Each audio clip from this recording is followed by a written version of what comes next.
organisations continue to face an escalating threat environment.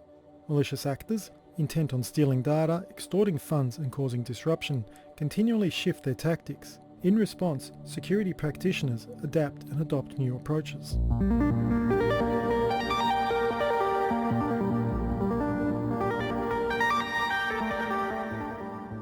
One of those new approaches is zero trust. While the concept of zero trust is almost 5 decades old, it came into vogue when Forrester published research about it in 2010. But there remain myths and misconceptions about zero trust and how to successfully integrate it into security strategy. Craig Dorr is a lead identity and access management advisor at RSA, one of the pioneers in the world of strong user authentication. He says that before we can start looking at zero trust, we have to rethink our security assumptions. Computer security historically has made a great assumption around getting through that front door and onto your network. You're inside of the castle now, you've been checked at the gate, and now you can enter any room in the castle without really any regard to who you are or whether you're allowed to be there or not. And the notion is that hackers and evil guys out there are abusing that assumption in all manner of different exploitive ways, right? So what is zero trust? Zero trust is kind of a mindset or philosophy. It's a little bit different than that old castle rule. The idea is that you get through the front gate. Well, under a zero trust model, there is no front gate. You're actually just walking into an environment and you're checked, you're verified for whatever the castle rooms that you want to visit every single time. Craig says there are 3 big myths about zero trust. Zero trust is not a product. It is a philosophy or a mindset and a approach to computer security that gets rid of the perimeter. You cannot do that with a product.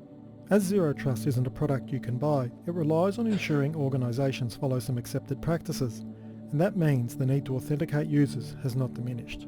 Adopting zero trust does not obviate the need for strong authentication. It actually makes it even more critical when you're adopting an approach that's going to check you every single time you access a resource.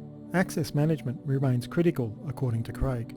Under the zero trust mindset, it's never trust, always verify. So what does verify actually mean? It actually means a couple of things. It's one thing that I have a token and I've used it to access a given resource. One of the myths is that we don't need to manage that anymore because of this zero trust modality.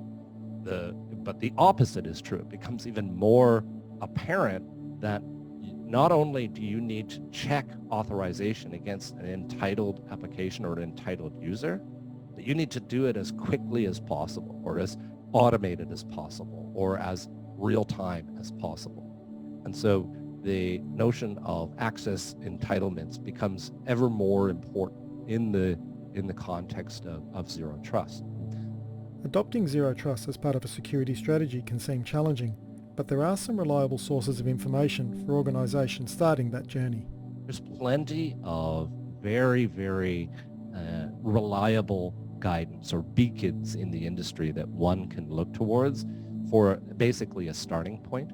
Forrester Research provides some guidance and sort of started the drum beat around zero trust back in 2014 or 2015. The second is a US-based organization called the National Institute for Standards and Technology, and that's referred to as NIST. NIST actually publishes a publication that talks exactly and prescriptively around approaches to zero trust while not espousing any given vendor's approach to it. I'll remind you, it's not a product, and every approach is going to be different for every organization.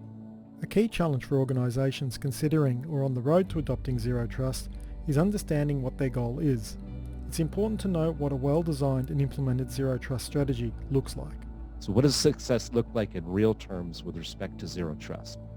I suppose what you would have is a very, very easy mechanism by which your security staff can manage entitlements, whether users have access to the given resource or not. And that is as automated as possible, which means that they're not distracted with the minutia of that rather complex problem. Second is for the end users is when they access a resource, maybe there is a risk engine underneath that is doing behavioral awareness and context around their access to the given resource. And that means that their day-to-day life isn't going to change that much. And once in a while, depending on the context of what they're trying to do and when they're trying to do it, they'll get challenged with some form of strong authentication. Our old assumptions about effective information security are no longer valid. Threat actors have found ways to overcome the moats and gates we once relied on. Zero trust is a philosophy that offers a way to counter their attacks, but the never trust, always verify mindset doesn't negate the need for strong authentication or effective access management.